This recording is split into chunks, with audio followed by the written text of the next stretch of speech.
Welcome back to ಟೇಸ್ academy. ನಾವು daily current affairs ಏನು ನೋಡ್ತಾ ಇದ್ದೀವಲ್ಲ, ಇವತ್ತಿನ ಕರೆಂಟ್ ಅಫೇರ್ಸ್ನಲ್ಲಿ ಇವತ್ತಿನ ಇಂಪಾರ್ಟೆಂಟ್ ಟಾಪಿಕ್ಸ್ಗಳನ್ನು ನೋಡೋಣ. ಆ ಇಂಪಾರ್ಟೆಂಟ್ ಟಾಪಿಕ್ಸ್ ನೋಡೋಕ್ಕಿಂತ ಮೊದಲು ನಾವು ಇವತ್ತಿನ ಕೊಟೇಶನನ್ನು ನೋಡೋಣ. ಮಾರ್ನಿಂಗ್ ಬೂಸ್ಟರ್ ಏನಿದೆ ಅಂತ. ಇವತ್ತಿನ ಮಾರ್ನಿಂಗ್ ಬೂಸ್ಟರ್ ಏನಂದ್ರೆ, life is 10% what happens to me and 90% how I react to it. ಇದ್ರ ಮುಖಾಂತರ ಇವತ್ತಿನ ಕರೆಂಟ್ ಅಫೇರ್ಸ್ಗಳನ್ನು ನೋಡೋಣ. ಇಂಪಾರ್ಟೆಂಟ್ಗಳು ಕರೆಂಟ್ ಅಫೇರ್ಸ್ಗಳು ನಾನು ಹೇಳ್ತಾ ಇದ್ದೀನಿ.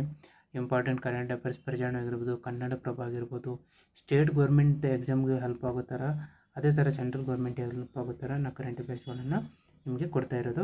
ದಯವಿಟ್ಟು ಈ ಕರೆಂಟ್ ಅಫೇರ್ಸ್ಗಳನ್ನು ಇಷ್ಟು ನೋಡಿದರೆ ಸಾಕು. ನಾನು 5 ಇಂಪಾರ್ಟೆಂಟ್ ಟಾಪಿಕ್ಸ್ಗಳನ್ನು ಡೈಲಿ ನಿಮಗೆ ಕೊಡ್ತಾ ಇದ್ದೀನಿ. ಓಕೆ ಫ್ರೆಂಡ್ಸ್, ಬನ್ನಿ ನೋಡೋಣ. ಫ್ರೆಂಡ್ಸ್, ಇವತ್ತಿನ ಕರೆಂಟ್ ಅಫೇರ್ಸನ್ನು ನೋಡೋದಾದರೆ, ಇವತ್ತೇನಿದೆ, ನಿನ್ನೆ ಹೇಳಿದ್ದೀನಿ ಕರೆಂಟ್ ಅಫೇರ್ಸ್ ಬರೀತು. ಡ್ರಗ್ ಮುಕ್ತ ಸಮಾಜ ನಿರ್ಮಾಣನ ಕನಸಿಗೆ ಎಲ್ಲರ ಸಹಕಾರ ಆಗುತ್ತೆ ಅಂತೇಳಿ ಒಂದು ಆರ್ಟಿಕಲ್ ಇದೆ. ಇದು ಆರ್ಟಿಕಲ್ ಬೇಕಾದರೆ ನೀವು ಓದ್ಕೋಬೋದು. ನೀನೇ ಹೇಳಿದ್ದೀನಿ, operation rice and bed bro ಅಂತ ಏನು ಇನ್ಸ್ಟಿಟ್ಯೂಟ್ ಇತ್ತಲ್ಲ, ಇದ್ರ ಬಗ್ಗೆ ರಿಲೇಟೆಡ್ ಆರ್ಟಿಕಲ್ಸ್ಗಳನ್ನು ನೀವು ನೋಡ್ಬೋದು. ಇದು ಇಂಪಾರ್ಟೆಂಟ್ ಆಗಿರುತ್ತೆ ಮೇನ್ಸ್ ಪಾಯಿಂಟ್ ಆಫ್ ವ್ಯೂ. ನೀವು ಎಕ್ಸಾಮ್ಗಳನ್ನು ಮೇನ್ಸ್ ಬರೆಯುವಾಗ ಇದು ಇಂಪಾರ್ಟೆಂಟ್ ಇದೆ. ಇದು ನೋಡಿ, ಇದೇ ನಮಗೆ ರಾಮದೇಗುಲದಲ್ಲಿ ಕೃಷ್ಣನ ಲೆಕ್ಕ. ಇದೇನು ಅಷ್ಟೇನು ಬೇಡ, ಜಸ್ಟ್ ಒಂದು ಸ್ವಲ್ಪ ಗ್ಲ್ಯಾನ್ಸ್ ಆಗಿ ನೋಡ್ಕೊಳ್ಳಿ, ಇದು ಇಂಪಾರ್ಟೆಂಟ್ ಇಲ್ಲ.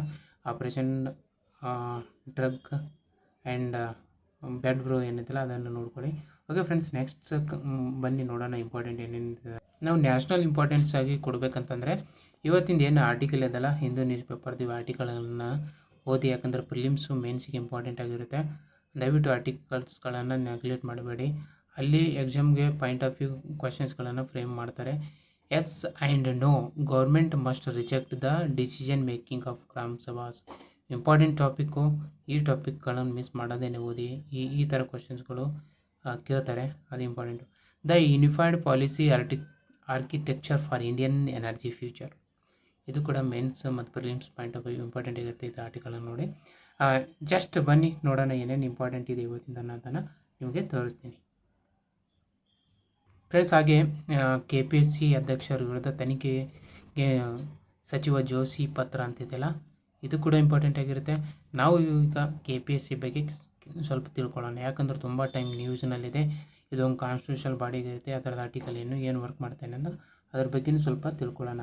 ಯಾಕಂದರೆ ನಮ್ಮ KPSC ಬಗ್ಗೆ 384 ಪೋಸ್ಟ್ ಹಿಡ್ಕೊಂಡು ಎವ್ರಿಥಿಂಗ್, ಇವಾಗ ಏನು ಅಧ್ಯಕ್ಷರು ಇದ್ದಾರಲ್ಲ, ಅವರು ಏನೋ ಪುತ್ರಿ ಮತ್ತು ಅವರಿಗೆ ಎಲ್ಲ ಒಂದು ಫ್ರಾಡ್ ಮಾಡಿದ್ದಾರೆ, ತುಂಬ ಮಾಡಿದ್ದಾರೆ. ಅದ್ರ ಬಗ್ಗೆ ಜಸ್ಟು KPSC ಬಗ್ಗೆ ನಮಗೆ ಗೊತ್ತಿರೋ ಹಾಗೆ ತಿಳ್ಕೊಳ್ಳೋಣ ಬನ್ನಿ. ನೋಡಿ ಫ್ರೆಂಡ್ಸ್, ಇವತ್ತಿಂದ ಫಸ್ಟ್ ಟಾಪಿಕ್ ಏನಂತಂದರೆ, ಕರ್ನಾಟಕ ಲೋಕಸೇವಾ ಆಯೋಗ ಏನಿದ್ದಾರೆ ಅದ್ರ ಬಗ್ಗೆ ಸ್ವಲ್ಪ ತಿಳ್ಕೊಳ್ಳೋಣ. ತುಂಬ ನ್ಯೂಸ್ ಇದೆ. ಕರ್ನಾಟಕ ಲೋಕಸೇವಾ ಆಯೋಗ ಏನಿದೆ, KPSC ಏನು ಕರಿತೇವಲ್ಲ, ಇದು ಒಂದು ಕಾನ್ಸ್ಟಿಟ್ಯೂಷನಲ್ ಬಾಡಿಗಿರುತ್ತೆ, ಎಲ್ರಿಗೂ ಗೊತ್ತಿರ್ತಕ್ಕಂಥದ್ದು. ಬಟ್ ಆರ್ಟಿಕಲ್ ಗೊತ್ತಿರಬೇಕು ನಮಗೆ. ಇದು ಆರ್ಟಿಕಲ್ 315ರಿಂದ 323ನೇ ಇಂಡಿಯನ್ ಕಾನ್ಸ್ಟಿಟ್ಯೂಷನ್ ಪ್ರಕಾರ ಒಂದು ಕಾನ್ಸ್ಟಿಟ್ಯೂಷನಲ್ ಬಾಡಿಯಾಗಿ ಮಾಡಿರ್ತಾರೆ. ಅದು ನಮಗೆ ಗೊತ್ತಿರಬೇಕು, ಮೇನ್ ಇಂಪಾರ್ಟೆಂಟ್ ಅದು.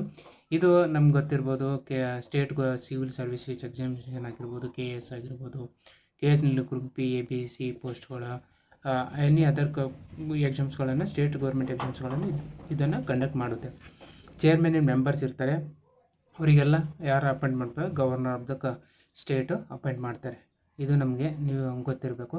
ಹಾಗೆ ಯಾಕೆ ಈ ನ್ಯೂಸ್ನಲ್ಲಿ ಇದೆ ಅನ್ನೋದನ್ನು ನಿಮಗೆ ಹೇಳಿದ್ದೀನಿ. ಇದು ತುಂಬ time allegation, examination, irregularities, decision of conducting examination, ಈ ಥರ ತುಂಬ ಟೈಮ್ ಇದು ನೆನಪಿನ ಇದರಲ್ಲಿ ಇದೆ. ಇದು ಕಂಡಕ್ಟ್ ದ ಕಾಂಪಿಟೇಟಿವ್ ಎಕ್ಸಾಮಿನೇಷನ್ಸ್.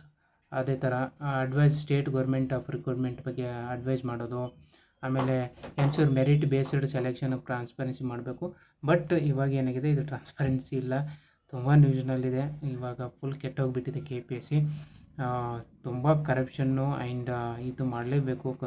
ಇದನ್ನು ಏನಾದರೂ ರಿಫಾರ್ಮ್ ಮಾಡಿದರೆ ನಮ್ಮ ಸ್ಟೂಡೆಂಟ್ಸ್ಗೆ ಹೆಲ್ಪ್ ಆಗುತ್ತೆ. ಅದು ಕೂಡ ತುಂಬ ಇಂಪಾರ್ಟೆಂಟ್ ಆಗಿರುತ್ತೆ.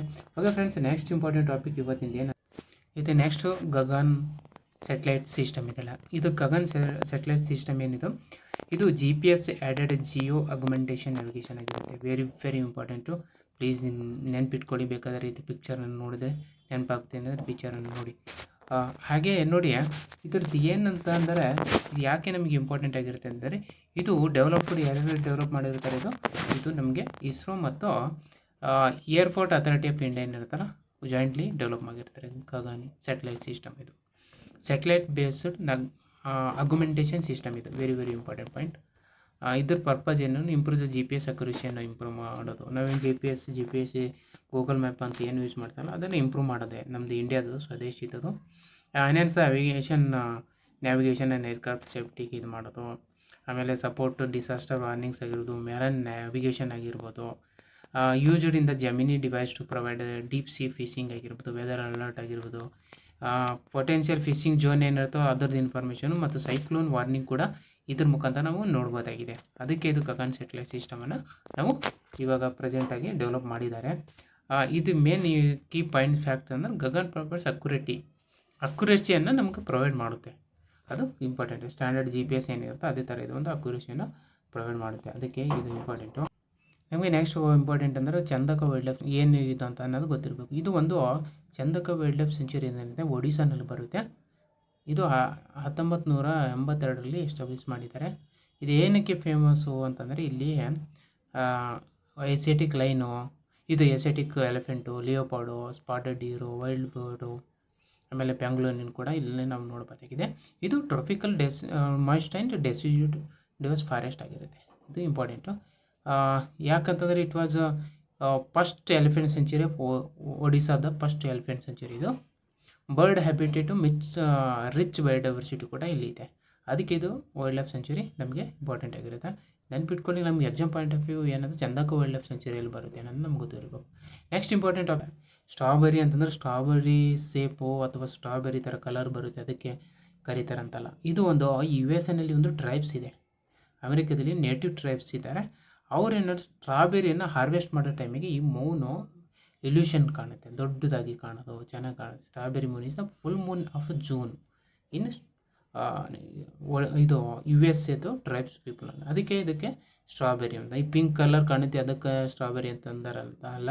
ಸ್ಟ್ರಾಬೆರಿ ಮೂನ್ ಅಂದರೆ ಎಷ್ಟು ನಮ್ಗೆ ಗೊತ್ತಿರಬೇಕು ಏನಿದು ಅಂತ. ಯಾಕಂದರೆ ಸ್ಟ್ರಾಬೆರಿ ಹಾರ್ವೆಸ್ಟ್ ಮಾಡ್ತಾರೆ ಇಲ್ಲಿ ಅಮೆರಿಕನ್ ನೇಟಿವ್ ಪೀಪಲ್ಸ್. ಅದನ್ನು ಪಾಯಿಂಟ್ ನಮಗೆ ಬೇಕಾಗಿರೋದು. It is one of the traditional full moon names in the lunar calendar. The moon may appears larger near the horizon due to the moon illusion and optical ಎಫೆಕ್ಟ್ನಿಂದ ಇದು ನಮಗೆ ದೊಡ್ಡದಾಗಿ ಕಾಣುತ್ತೆ. ಅದಕ್ಕೆ strawberry Moon ಅಂತ ಕರೀತಿದ್ದಾರೆ. ಅದ್ರ ಕಲರಿಗೆ ಅದು ಹಂಗೋಸ್ಕರ ಅಲ್ಲ. ನೆಕ್ಸ್ಟ್ ಇಂಪಾರ್ಟೆಂಟ್ ಟಾಪಿಕ್ ನಾವು ಫ್ರೆಂಡ್ಸ್, ನೆಕ್ಸ್ಟ್ ನಮಗೆ ಕ್ವಿಕ್ ಫ್ಯಾಕ್ಟ್ಸ್ ನೋಡೋದಾದರೆ KPSC ಬಗ್ಗೆ ಹೇಳಿದ್ದೀನಿ. KPSC ಯಾವ 315ರಿಂದ 323 ಆರ್ಟಿಕಲ್ವರೆಗೆ ಇರುತ್ತೆ. ಅದೇ ಥರ ನಮಗೆ ಗಗನ ಏನಿದು ಯಾರ್ಯಾರು ಡೆವಲಪ್ ಮಾಡ್ತಾರೆ ಅಂತ ಗೊತ್ತಿರಬೇಕು. ಆಮೇಲೆ ಸ್ಯಾಟಲೈಟ್ ಬೇಸ್ಡ್ ಅಗ್ಯುಮೆಂಟೇಷನ್ ಸಿಸ್ಟಮ್ ಅಂತಂದರೆ ಏನು ಅನ್ನೋದು ಗೊತ್ತಿರಬೇಕು. ಬ್ಲೂ ಎಕಾನಮಿ ಅಂತಂದರೆ ಏನಂತ ಗೊತ್ತಿರಬೇಕು.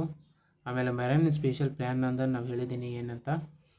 ಚಂದಕ ವೈಲ್ಡ್ ಲೈಫ್ ಸೆಂಚುರಿ ಎಲ್ಲಿದೆ ಅನ್ನೋದು ಗೊತ್ತಿರಬೇಕು. ಸ್ಟ್ರಾಬೆರಿ ಮೂನ್ ಜಸ್ಟ್ ನಿಮಗೆ ಎಲ್ಲ ಇವತ್ತೇನು ಹೇಳಿದಿನ ಕ್ಲಾಸ್ ಅದರ ರಿಮೆಂಬರ್ಸ್ ಕ್ಲಾಸ್ ಆಗಿರುತ್ತೆ. ಇದು ಜಸ್ಟ್ ನಾವು MCQಗಳನ್ನು ನೋಡೋದಾದರೆ ನೋಡಿ, MCQ Gagan has been developed jointly by ಯಾರ್ಯಾರು ಮಾಡ್ತಾರೆ, ಇಸ್ರೋ ಮತ್ತು ಏರ್ಪೋರ್ಟ್ ಅಥಾರಿಟಿ ಆಫ್ ಇಂಡಿಯಾ. ಅದು important.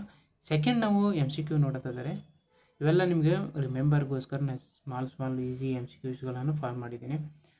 Blue economy primarily focus on ಎದಕ್ಕೆ ಫೋಕಸ್ ಮಾಡುತ್ತೆ, ಇದು sustainable use of ocean resources. Next fourth MCQ ನೋಡೋದಾದರೆ ನಾವು strawberry Moon is associated with ಯಾವುದು, ಜೂನ್ ಫುಲ್ ಮೂನ್ ಡೇ. ಎಲ್ಲಿ US ಒಂದು ಟ್ರೈಬ್ ಇದೆ, ಆ ಟೈಮ್ ಸ್ಟ್ರಾಬೆರಿ ಹಾರ್ವೆಸ್ಟ್ ಮಾಡೋ ಟೈಮಿಗೆ ಇದನ್ನು ನೋಡ್ಬೋದು ಅಂತ ಹೇಳಿ. ಕರ್ನಾಟಕ ಪಬ್ಲಿಕ್ ಸರ್ವಿಸ್ ಕಮಿಷನ್ ಇದು ಕಾನ್ಸ್ಟಿಟ್ಯೂಟ್ ಅಂದರೆ ಆರ್ಟಿಕಲ್ ಹೇಳಬೇಕು ಎಷ್ಟು 315ರಿಂದ 323. ಇದು ನಮಗೆ ಎಲ್ಲ ಎಕ್ಸಾಮ್ಗಳಿಗೆ ಹೆಲ್ಪ್ ಆಗ್ತಕ್ಕಂಥದ್ದು. ದಯವಿಟ್ಟು ಈ ಕರೆಂಟ್ ಅಫೇರ್ಸ್ಗಳನ್ನು ನೀವು ಇಷ್ಟ ಆದರೆ ಲೈಕ್ ಮಾಡಿ, ನಂಗೆ ಏನಾದರೂ ಬೇಕಾದ್ರೆ ಕಮೆಂಟ್ ಕೂಡ ಮಾಡಿ. ಇನ್ನೊಂದು ಹೇಳೋಕ್ಕೆ ಏನು ಇಷ್ಟಪಡ್ತಿದ್ದೇನೆ ಅಂದರೆ, ನೀವೇನು ಕವರ್ ಮಾಡ್ತಿದ್ದೀನಿ ಕರೆಂಟ್ ಅಫೇರ್ಸ್ಗಳು ಇಷ್ಟು ಹೋದರೆ ಇವತ್ತಿನ ಕರೆಂಟ್ ಅಫೇರ್ಸ್ ಕಂಪೇರ್ ಆದರೆ ನಿಮಗೆ ಡೈಲಿ ಕರೆಂಟ್ ಅಫೇರ್ಸ್ ಕಾಣುತ್ತೆ. ಇನ್ನೂ ತುಂಬ ಜನ ನೋಡೋ ನನಗೆ ಅಟ್ಲೀಸ್ಟ್ ಒಂದು 50 ಜನ ಇವಾಗ ರೆಗ್ಯುಲರಾಗಿ ನೋಡ್ತಾ ಇದ್ದಾರೆ. ಅವರಿಗೋಸ್ಕರ ನನಗೊಂದು ಫುಲ್ ಫ್ಯಾಕ್ಟರ್ ಆಗಿದೆ. ಅವರೇ ನನಗೆ ಮೇನ್ ಫುಲ್ ಫ್ಯಾಕ್ಟರ್. ಅವ್ರಿಗೋಸ್ಕರ ನಾನು ಡೈಲಿ ಮಾಡ್ತಾ ಇರೋದು. ನಿಮ್ಮ ಫ್ಯೂಚರ್ನಲ್ಲಿ ಇನ್ನೂ ಜಾಸ್ತಿ ಆಗ್ತಾರೆ ನಂಗೆ ಗೊತ್ತಿದೆ, 100% ಆಗ್ತಾರೆ. ಸ್ಟೂಡೆಂಟ್ಸ್ಗಳು ಟ್ರಸ್ಟ್ ಇದೆ ಅಕಾಡೆಮಿ ಮೇಲೆ. ಸ್ವಲ್ಪ ನಾನು ರೀಸೆಂಟಾಗಿ ಓಪನ್ ಮಾಡಿದ್ದೀನಿ ಅಕಾಡೆಮಿ, ಇದಕ್ಕೆ ಸ್ವಲ್ಪ ಜನ ಇದಾಗಿದ್ದಾರೆ. Okay friends, let's see tomorrow.